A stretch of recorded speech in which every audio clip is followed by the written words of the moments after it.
Morning, welcome to another video. I just finished milking. I didn't clean anything yet. I quickly hopped in my truck and ripped out to the field. This morning, Dad left the yard in our sprayer and he started doing the first little bit of in-crop spraying of the entire year. So I figured I wanted to quickly get out here and check it out. What he's spraying is our winter rye and he's spraying it for weeds. So started to get a couple more weeds in this rye. We hope to be able to combine this still. So we want to keep it as clean as possible. There's a lot of buckwheat in this field, which is a weed that can wrap around and kind of restrict the growth of this crop. So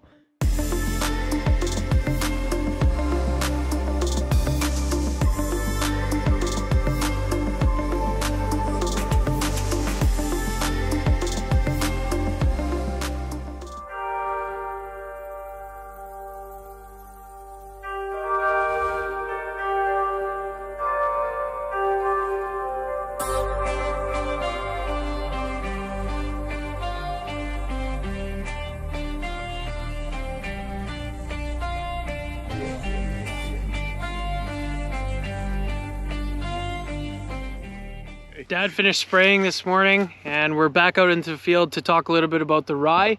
So I guess, why did you want to seed rye in the first place? Well, this land here is really sandy. Over the years, we haven't got much luck with a variety of crops. Like we had peas here, wheat, canola. None of them really yield a lot on this land. And the previous owner always had rye here, so I figured maybe we'll try rye. Maybe it yields more grain or silage, and that's another big thing. I figured if we need the silage, what it almost looks like it now, we can cut this maybe a month earlier and get that way sooner silage because of the drought that's still going on here.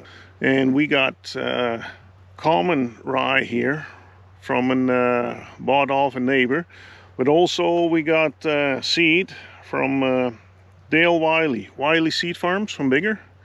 Really nice person. He gave us seed Bono from FP Genetics just to try and check it out. And we got some ProGas also from FP Genetics. Supposed to be, you know, the Bono is supposed to be a high yielding grain variety and the ProGas supposed to be a silage variety. And because we seeded rye anyway, we made a couple of test strips of those newer varieties. They're a hybrid rye variety, so supposed to be high yielding, the Bono, and the silage variety is supposed to be a high yielding silage variety. So we made some strips, and I guess through the season we'll find out, yeah, which variety does the best. Or if there's no difference at all, then I guess we know we stick with the common, because that seed is the cheapest of them all.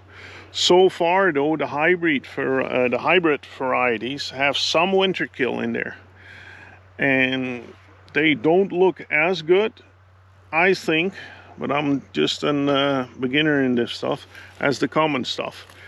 Although it looks like it's catching up now.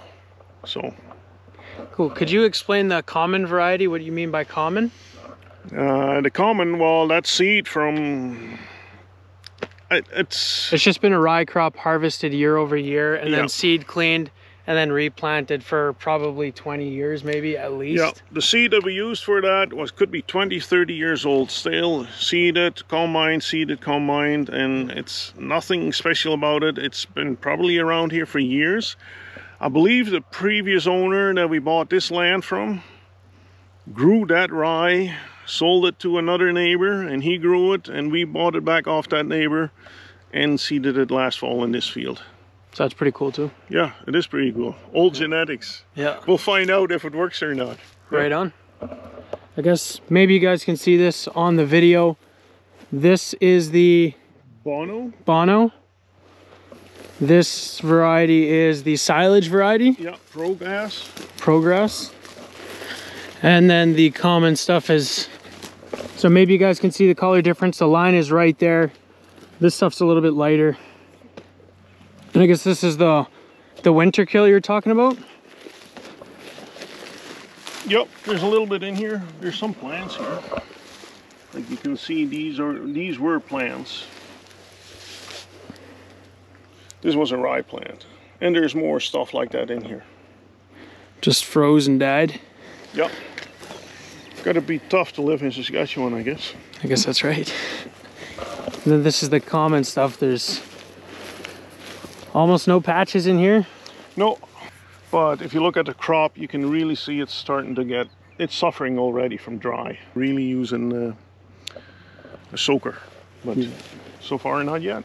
Well, it's a good thing we're gonna get 40 mils this weekend, right? Oh, or yeah. why did they update that to 2 now? So Yeah. little off there, I guess, but Yeah, so we'll find out, I guess, what the future will hold. right on. Thank you.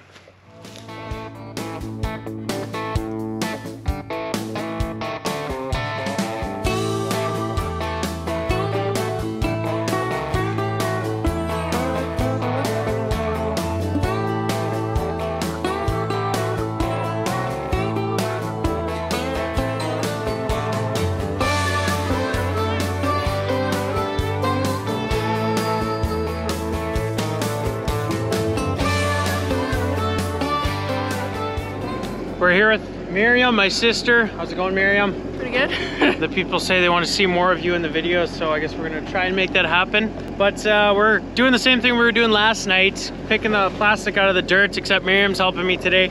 And we found some snacks for later. These little guys. Just put these in my pocket for lunch. Oh, they ain't gonna bite me. Here, give me that guy. Nice. All right, we'll keep working away. Yum. I got some good news. You're getting back up. Dima's coming. Right on. It's pretty awesome sitting in the wheel loader here watching your sister pick all the plastic while you just drive around and shake it out.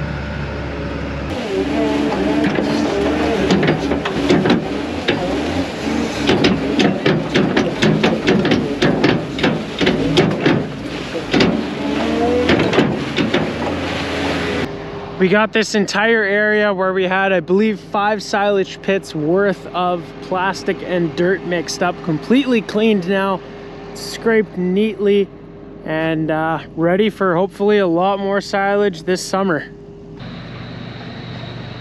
Well, that's the drill, 4-wheel drive, back in the yard. So that means we're officially done seeding this spring. We were already done for a week or so, but one of our neighbors, their tractor had some issues and they weren't going to be able to get it fixed quickly, so we seeded, I think, 140 acres for them yet. So that's awesome, but pretty sure now we're done with seeding. We got a cow in our milk herd. It's 1173. Her name is Sailor Moon. I know this because it was one of Nalene's pet calves, and she's been bred a little too many times in the cow barn. I'm not going to say exactly how many times we've tried, but we're not going to breed her anymore in the cow barn. So her last chance to get bred and become a milk cow once again is to go in the bull pen. So we opened all the gates on our straw pack barn, and we're going to bring her to our bull that is in the heifer pen, and hopefully he can get her bred.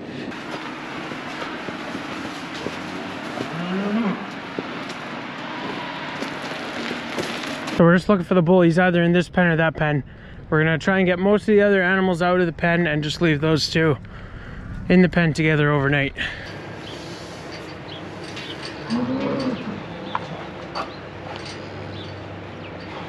Well, we got that cow in the corral with the bull, and we'll take him out tomorrow right before milking so she can get milked again. We got some new little babies on the farm this morning. It's not a calf or anything to do with the dairy farm. You might have seen my sister's YouTube channel. She's got some goats on there, but my mom also has some goats, and one of them had some little babies today. So I just wanted to quickly show you guys these little baby goats because they're kind of cute. They're literally like 12 hours old right now or something. So we're gonna quickly check those out.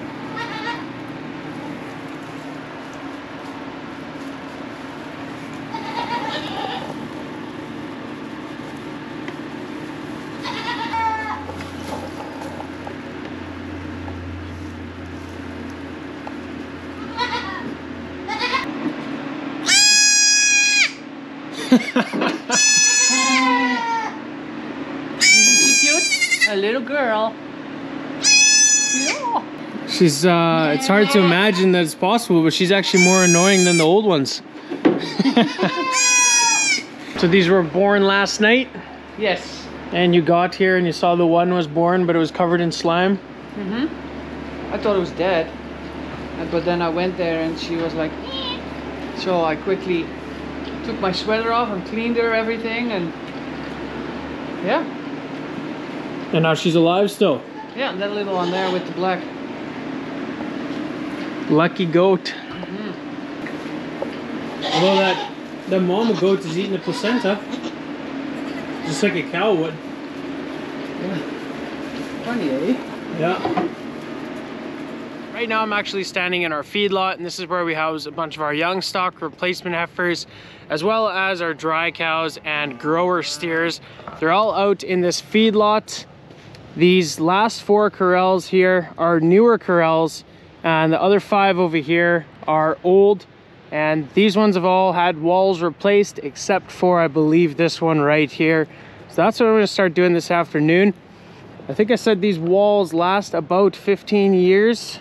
I was pretty young when we built this wall here, so it's definitely been up for a long time. But you guys can see it's really started to break down here coming out of winter. So what we're gonna do, we're just gonna cut all of these sections out in between the railway ties right here.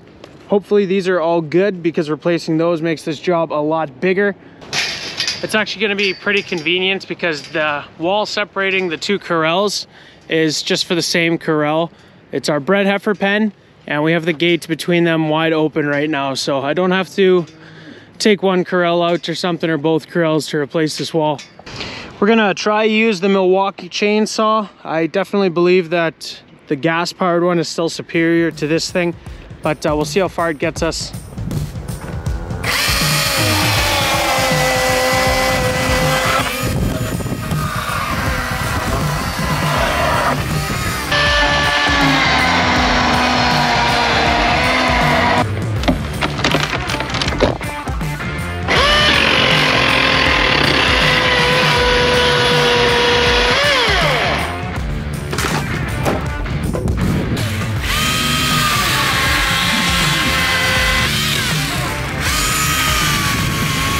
Well, that was the first battery that died. It's actually doing better than I thought it would. We're over halfway, but that's how much we cut, if you were wondering how long the battery is gonna last on one of these chainsaws.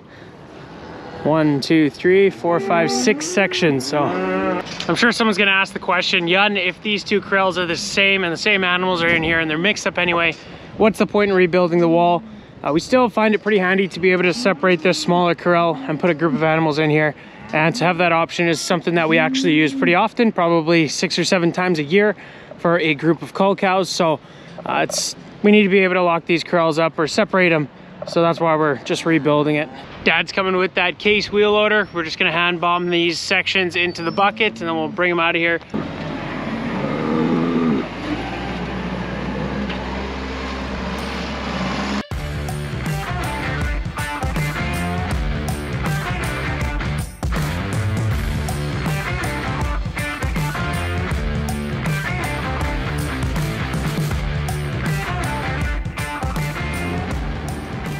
We got all the sections loaded up into a single bucket. Seems to be balancing well. Right on.